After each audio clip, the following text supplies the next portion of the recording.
He was born into poverty. He dropped out of high school. At 26, he owed $6,000 in debt, a staggering amount for someone earning just $4,000 a year. His prospects were bleak, his habits were destructive, and by every measurable standard, society had already written him off. But then a man handed him a book. And everything changed. Not because the book gave him a better job. Not because it introduced him to wealthy friends. Not because it revealed some secret investment strategy. No. The book changed one thing and one thing only, the way he thought. Within a year, that young man was earning over $175,000. Within a few years, he had crossed the $1 million mark.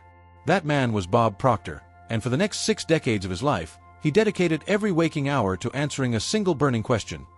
Why do some people attract wealth effortlessly, while the overwhelming majority struggle their entire lives and never break free? What he discovered wasn't complicated. It wasn't reserved for the educated, the privileged, or the genetically gifted. It was something far more democratic, and far more devastating in its simplicity. The answer was a mental habit. One specific pattern of thinking, so deeply embedded in the minds of 99% of people that most will live and die without ever recognizing it. A habit that operates silently, invisibly, like a leak in a boat, gradual, persistent, and ultimately fatal to any dream of financial freedom. Bob Proctor spent a lifetime studying this habit, teaching others to dismantle it, helping millions awaken to a truth hiding in plain sight. This is that truth. Welcome back to the teachings of Bob Proctor, the channel dedicated to sharing the timeless wisdom of one of the world's greatest teachers of the mind, success, and human potential. Today's message is one of the most important we have ever shared on this channel. Because today, we are going to name the one mental habit that keeps 99% of people locked in a cycle of financial struggle, no matter how hard they work, how many hours they put in, or how desperately they want things to be different. Bob Proctor often said something that stopped people in their tracks. If you do what you've always done, you'll get what you've always got. Simple words. Profound truth. And yet, the world keeps spinning with billions of people repeating the same mental patterns day after day, and wondering why their circumstances never change. Here is what most people misunderstand about money. They believe poverty is a condition of the wallet. They think that if they could just earn a little more, pay off a debt or two, get a break, catch a lucky opportunity, then everything would be different. But Bob Proctor saw through that illusion. He understood that poverty is not a financial condition. Poverty is a mental condition. It lives in the mind long before it shows up in the bank account. The mental habit we are exploring today is not laziness. It is not lack of ambition. In fact, many people trapped by this habit work extraordinarily hard. They are ambitious, disciplined, and sincere in their desire to succeed. And yet they remain stuck, because the habit operates at a level of mind that effort alone cannot reach. Throughout this video, we will walk through 7 powerful chapters, each one revealing a different dimension of this habit, how it forms, how it operates, and most importantly, how to break free from it. Bob Proctor believed that awareness is the first and most powerful step toward transformation. You cannot change what you cannot see. So open your mind. Take notes if you can. And give this your full attention, because what you are about to hear could be the turning point you have been searching for your entire life. Let us begin. Bob Proctor believed that the single greatest tragedy of human life is not failure. It is the smallness of what most people dare to imagine for themselves. From childhood, the world conditions us to think within limits. We are taught what is realistic, what is practical, and what people like us are supposed to achieve. This conditioning is not malicious. Parents, teachers, and well-meaning friends pass on the limits they themselves inherited. And so the cycle continues, generation after generation, each one inheriting a smaller version of what life could be. Thinking small is not a personality trait. It is a learned mental habit. And like all habits, it operates automatically, below the level of conscious awareness. You don't decide to think small. You simply think the thoughts you have always thought, and those thoughts quietly define the boundaries of your life. Bob Proctor would often ask his audiences a devastating question: what would you do if you knew you could not fail? Watch what happens when people hear that question. Their eyes light up. A smile crosses their face. Then, almost immediately, the shadow of doubt closes in, and they retreat to something more reasonable. That retreat is the habit in action. The moment an expansive idea crosses your mind, the conditioned self rushes in to protect you from disappointment. Calls itself wisdom. It calls itself pragmatism. But it is nothing more than fear, and fear dressed in respectable clothing is still fear. Small thinking also expresses itself in the way people talk about money. Listen carefully the next time someone discusses wealth. You will hear phrases like, "Money doesn't grow on trees." "Rich people are greedy." "I'm not the type to be rich." These are not observations. They are beliefs, and beliefs shape reality more powerfully than any external circumstance. The wealthy think differently about money, not because they were born that way, but because they chose different thoughts, or were exposed to different ideas, or had the fortune of a mentor who expanded their vision. Bob Proctor was fond of saying that you don't need more resources, you need more resourcefulness. And resourcefulness begins in the imagination. To break the habit of thinking small, you must begin by giving yourself permission to want more, not out of greed, but out of a genuine belief that life is meant to be lived fully. Bob Proctor taught that the universe is abundant, that there is more than enough for everyone, and that your prosperity does not diminish anyone else's. Every great achievement in human history began as a thought that someone refused to dismiss as too big. The people who changed the world were not smarter than you. They simply refused to let the habit of small thinking have the final word. Start today by asking yourself, what would I attempt if I believed I could not fail? Write it down. Say it out loud. And refuse to shrink it. The size of your thinking is the size of your life. One of the most crippling mental habits Bob Proctor identified is the compulsive tendency to use the past as a blueprint for the future. Most people, without realizing it, look backward to decide what is possible going forward. They measure tomorrow by yesterday, and in doing so, they guarantee that tomorrow looks exactly like today. The past has tremendous gravitational pull. It is familiar. It feels real in a way that the future does not. And the brain, wired for efficiency, defaults to patterns already established, using previous experiences as shortcuts for interpreting the present moment. But here is the problem. The past is gone. It exists only as memory, as a collection of mental images replayed inside the mind. And when you replay those images constantly, you are not remembering the past. You are recreating it. You are programming your subconscious mind with the same data, over and over, producing the same results. Bob Proctor drew a crucial distinction between the conscious and subconscious mind. The conscious mind can reason. It can evaluate a new idea and say, "This makes sense, I want to pursue this." But the subconscious mind does not reason. It simply executes the program it has been given. And if that program is built from past failures, past limitations, and past beliefs about what is possible, the subconscious will faithfully produce more of the same. This is why willpower alone never works for long. You can consciously decide to be wealthier, more successful, or more fulfilled, but if the subconscious program says otherwise, the subconscious always wins. Bob Proctor taught that real change requires working at the level of the subconscious mind, not just the conscious intellect. Living in the past also manifests as victim thinking, the belief that your current circumstances are the result of things that happened to you. While painful experiences are real and deserve to be acknowledged, allowing them to define your identity is a choice. And it is a choice that costs you dearly. Bob Proctor would remind his students that every person on the planet has a story. Every person has been hurt, betrayed, rejected, or disappointed. The difference between those who succeed and those who remain stuck is not the absence of difficulty, it is the refusal to be defined by it. To break free from the past, you must learn to live in what Bob Proctor called the present future, a mental space where you focus not on what has been, but on what you are now creating. This is not denial. This is conscious creation. You acknowledge the past without being imprisoned by it. Repetition is the key to reprogramming the subconscious. Just as the past was installed through repetition, through years of repeated experiences, repeated thoughts, repeated conversations, the new program must also be installed through repetition. Daily affirmations, visualization, and consistent new thoughts are the tools. Your past is not your identity. It is simply a record of where you have been, not a prophecy of where you are going. Today, choose to write a new story. Bob Proctor was direct about this. The comfort zone is not your friend. It feels like safety, but it is actually the place where dreams quietly suffocate. Every breakthrough, in income, in relationships, in personal growth, waits on the other side of discomfort. And the habit of avoiding discomfort is the habit of avoiding success. The comfort zone is not a place. It is a psychological state, a range of familiar experiences within which the mind feels safe and regulated. When life nudges you toward something unfamiliar, the mind triggers a warning response. Anxiety, self-doubt, resistance. These are not signals to stop. They are signals that growth is happening. Most people misread this signal entirely.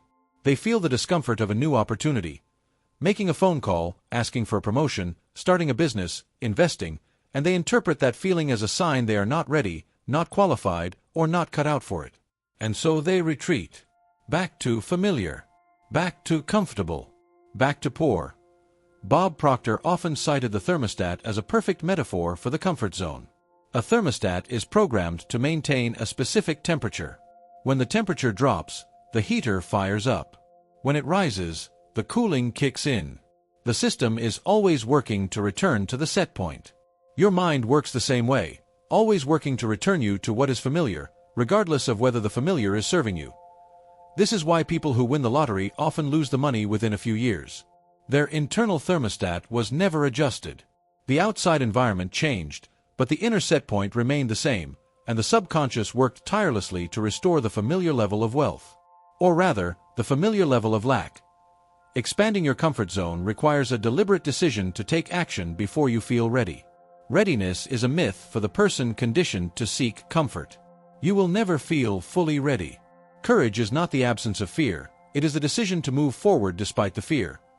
Bob Proctor taught that every great achievement required someone to be genuinely uncomfortable. The first sales call. The first public speech. The first investment. The first time you told someone about a big dream and risked being laughed at. Discomfort is the price of admission to a bigger life. Small, consistent stretches build a new comfort zone over time. You don't need to leap from your current life to your ideal life in a single bound. You need to take one step beyond the familiar, stabilize, and then take another. Each step expands the range of what feels normal and possible. The goal is not to eliminate discomfort. The goal is to become someone who is comfortable being uncomfortable. This is one of the defining traits of every high achiever Bob Proctor ever studied or taught. Ask yourself today, what have I been avoiding because it makes me uncomfortable? That avoidance is the exact location of your next breakthrough. Step toward it, and watch your life expand. Inside the mind of every person, a voice never stops talking. It narrates your experiences, evaluates your decisions, and tells you who you are and what you deserve. Bob Proctor called this inner conversation one of the most powerful creative forces in a human life, for better or for worse. For the vast majority of people, this inner voice is relentlessly negative. Studies suggest that the average person thinks somewhere between 60,000 and 80,000 thoughts per day, and that the majority of those thoughts are negative, repetitive, and focused on problems rather than possibilities. This is not a character flaw. It is the result of conditioning. Years of criticism, comparison, failure, and fear have populated the inner conversation with a cast of doubting, discouraging voices. And because the subconscious mind accepts what it hears repeatedly, these voices become beliefs, and beliefs become results. Bob Proctor was emphatic on this point. You do not get what you want. You get what you believe. And your beliefs are shaped, moment to moment, by the words you say to yourself. Every time you tell yourself, I can't afford it, you are programming your mind to remain in a state of lack.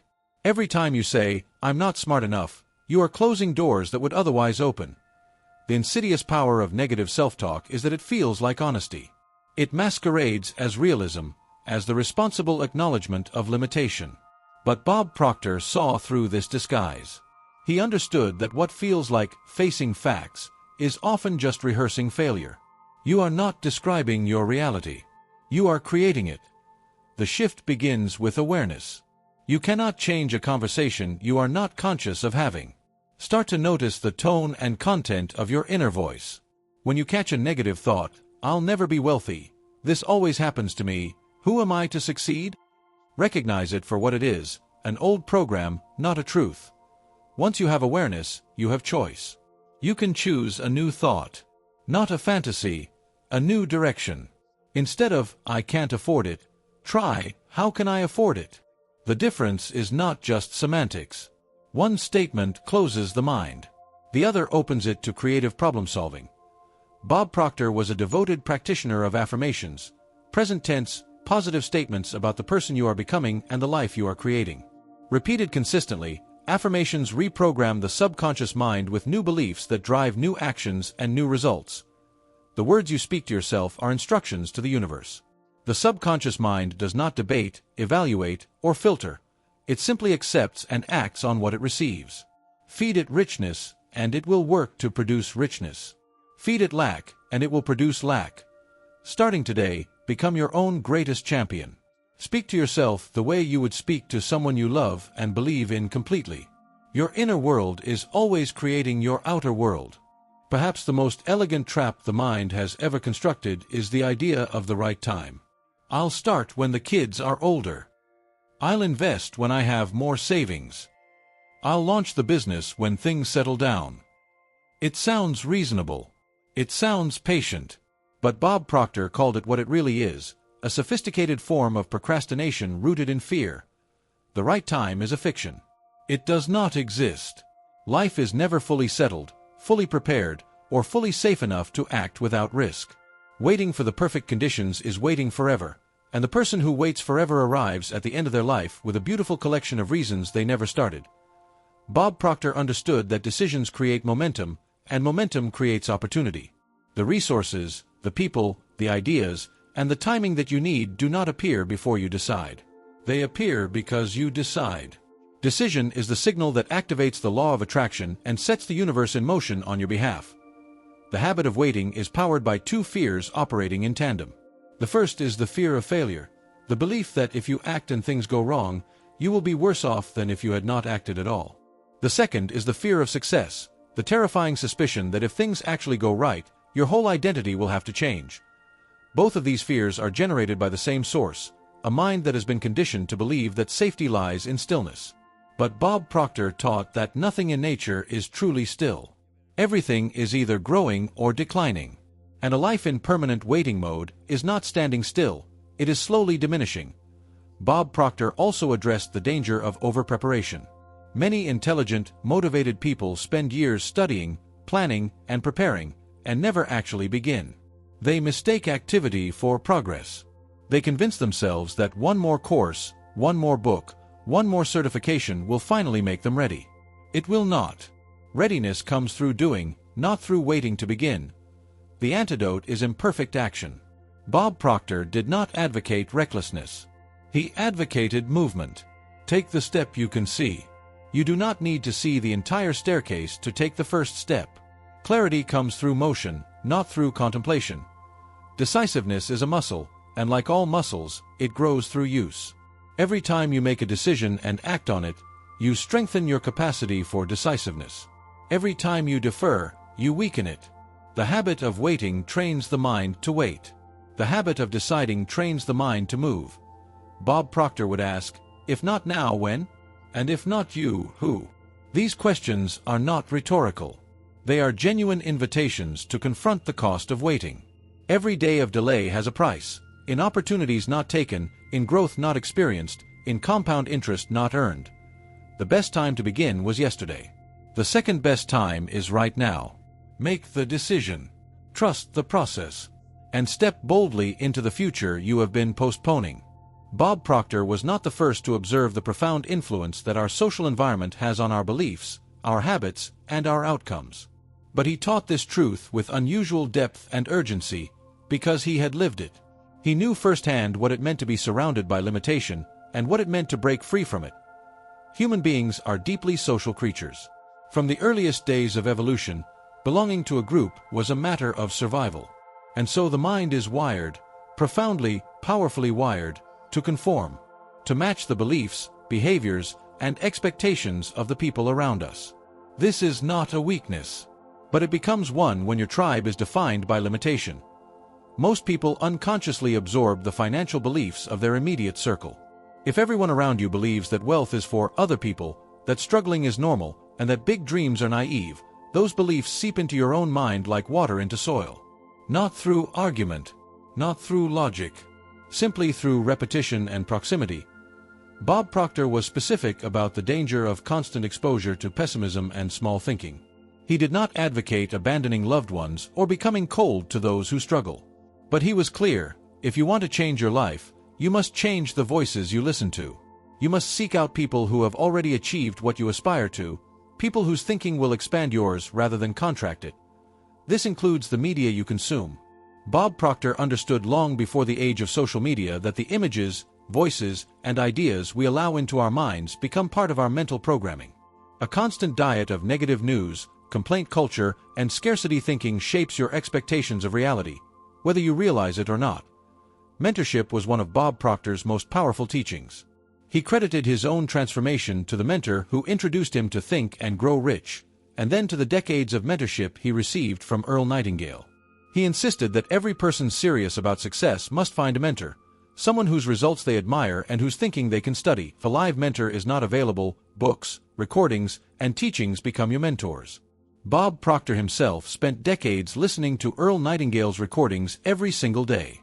He immersed himself in the thinking of great minds, and that immersion transformed his own thinking from the inside out. You must also be honest about relationships that actively hold you back. Not with contempt or judgment, but with clarity. Some people in your life, without malicious intent, will subtly discourage your growth because your growth threatens their comfort. Recognize this pattern. Choose compassion, but do not allow it to cost you your destiny. Seek out communities of growth. Find rooms where people are dreaming bigger, acting bolder, and thinking expansively. Let their energy raise your own. This is not competition, it is elevation. Rising tides lift all boats. Your environment is always either feeding your potential or starving it. Choose, as deliberately as you choose your food and your water, the minds you allow to shape yours. The final and perhaps most overlooked dimension of the mental habit that keeps people poor is this: most people work without a clearly defined, deeply felt purpose. They are busy, often extraordinarily busy, but their busyness is not connected to a compelling vision of what they are building and why. And without that connection, all the effort in the world produces only exhaustion. Bob Proctor drew a sharp distinction between having goals and having a purpose. Goals are destinations. Purpose is the fuel that drives you toward them. A goal without purpose is a task. A goal powered by purpose is a calling. And callings have a way of attracting the resources, people, and circumstances needed to fulfill them. The majority of people have never sat down and asked themselves with genuine seriousness, what do I truly want? Not what my parents wanted for me. Not what my culture tells me I should want. What do I, in the deepest part of my being, want my one life to mean? This question is avoided, often for decades, because the answer carries responsibility. Bob Proctor taught that your purpose is not something you find, it is something you choose. You are not sent into the world with a hidden mission you must discover. You are sent with the capacity to decide what matters most to you, and then to commit to it with everything you have. When action is disconnected from purpose, it becomes mechanical. People go through the motions, showing up to jobs they do not care about, pursuing goals that belong to someone else's vision of success, and they wonder why nothing feels fulfilling. The reason is that the engine of human motivation is not reward. It is meaning. Bob Proctor was specific about the power of a written goal connected to a burning desire. He taught his students to write their major definite purpose, a clear, specific statement of what they intended to achieve and why, and to read it aloud every single morning and every single night. Not as a ritual, as a reconnection to what matters most. When purpose is vivid and present, decision-making becomes clear. Opportunities that align with your purpose attract your attention. Distractions lose their power. The noise of the world becomes background, because you have something worth moving toward that is louder than all of it. Purpose also sustains you through inevitable setbacks. Every journey toward a significant goal includes failure, delay, and moments of doubt. But the person driven by purpose does not interpret these as signs to stop. They interpret them as part of the process, temporary obstacles on a worthy path. Bob Proctor believed that the universe organizes itself around clear, purposeful intention. When you know what you want, why you want it, and you commit to it fully, the right people, books, ideas, and opportunities begin to appear. Not by magic. By alignment. Like frequencies attract like frequencies. Define your purpose. Write it down.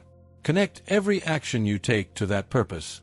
And then move, with urgency, with faith, and with the unshakable conviction that you were born for more than mediocrity. Bob Proctor spent more than 60 years teaching the world one essential truth. Your life is not determined by your circumstances, it is determined by your consciousness.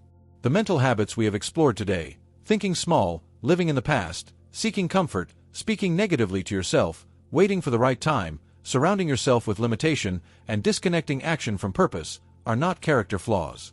They are programs. And every program that was installed can be uninstalled.